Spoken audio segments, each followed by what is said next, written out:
staying here, and I'm going to ask you to do something really quick, but I know I'm the last one, so please don't fall asleep. If you go ahead and close your eyes with me for 2 seconds, I want you to imagine that instead of a room full of awesome change makers and awesome people in academia, that you're actually in a room full of children. And that might be scary. You might think it's loud, it's crazy, it's chaotic, but you know what? It's also fun. Open your eyes. This is CoderDojo. Across the globe, there are anywhere from 10,000 to 20,000 youth per month learning how to make websites, video games, and apps. And the idea behind CoderDojo is not to create the next Steve Jobs. It's not to, make sure that they're really good at math and science.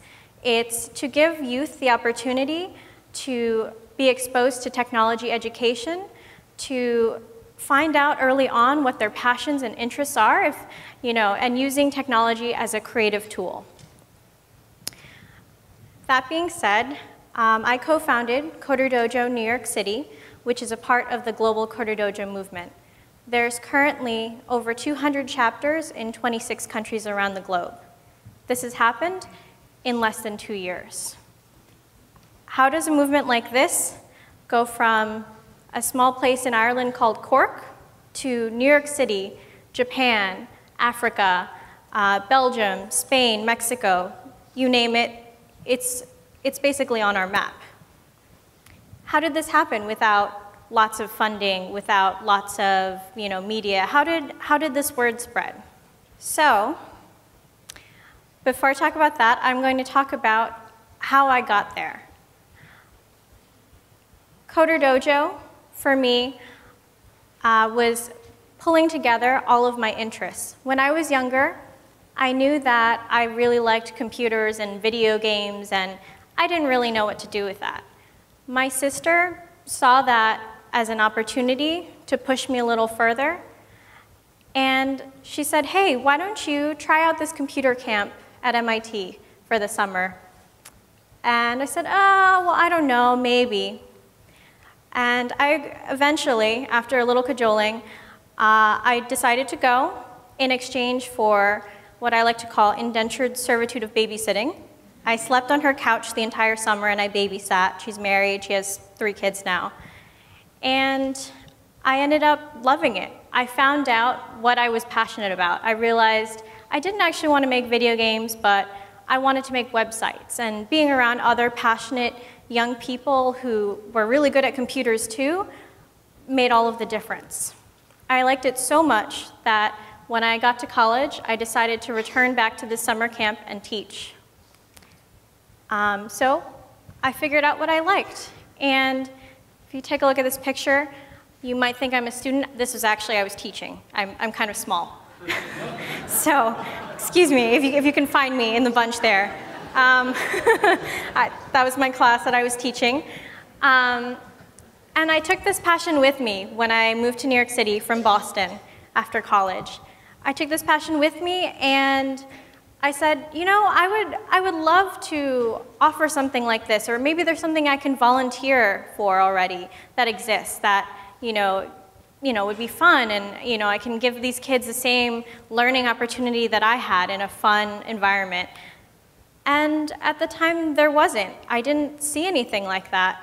The program that I went to costs about, currently, over $1,000 a week, not including meals or accommodations. It's inaccessible to most families across the globe. And then I heard about CoderDojo.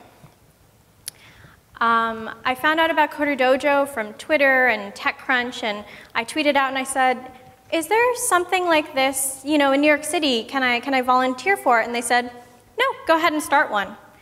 And that was it. And I thought, whoa, that's kind of crazy. But I think what really helped them in spreading their message and allowing people to really create their own chapters with their own flavor and, and just spread their passion was how simple it was, how simple the idea of CoderDojo is. CoderDojo has one rule: be cool, which sounds really silly, But when you think about it, when you have all of these rules like no lying, no kicking, no punching, no stealing, you can come up with an endless list of like, don't be uncool, basically. This one idea spread really fast. It was be cool, find a place where you can host these sessions for free, and find some volunteers. And it was that easy. I got to meet the founders in Ireland, and I thought, wow, this is something really cool that we're starting. This is something really big from something so small.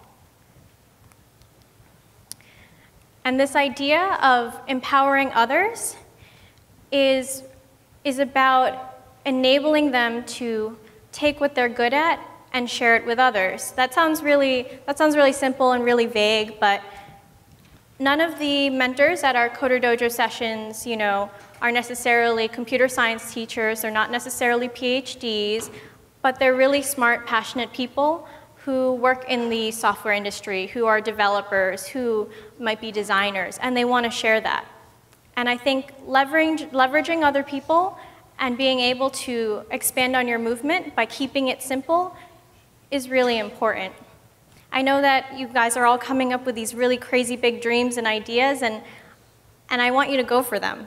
But I also want you to keep in mind that start simple and grow as your needs grow. Really quick, I wanted to share a story about this girl called Little Rebecca to my left. She is 9 years old, and she came to CoderDojo without hearing about computer science. She didn't know what computer science was. She had no experience. And she came every single month to our different workshops. We host workshops in New York City once or twice a month with about 100 kids or more.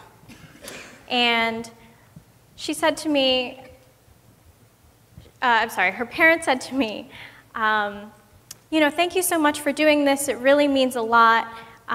She's learning so much. She's never heard of computer science before. And she said to us the other day, is this something you can do for a living? Knowing that you sparked an interest in somebody is really amazing. And what I love more is not just seeing her at our sessions, but I actually love hearing from her parents the excuses as to why she's not at our sessions.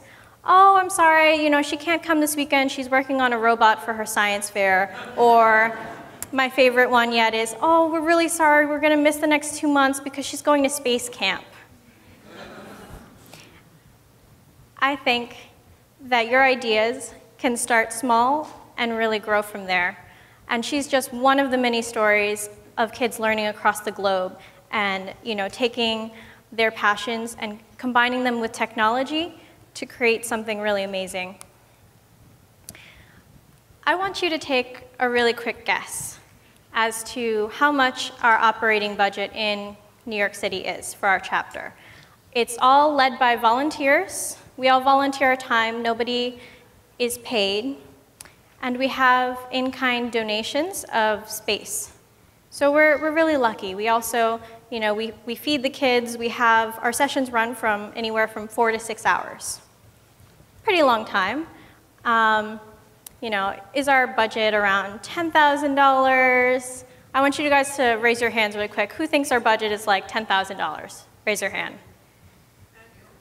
Annual budget.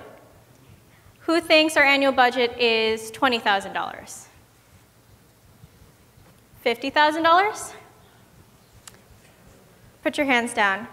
Our annual budget was less than $2,000 for the entire year. That's not to say we haven't done it without a lot of really great people and a lot of really great help, but we're learning to grow. And I think as we grow, we're going to get a little bit more complicated. But for right now, I think simple is really great for us. So what I want you guys to take away from this is to find your one simple rule and to let that be your guide as you follow your passions. Thank you.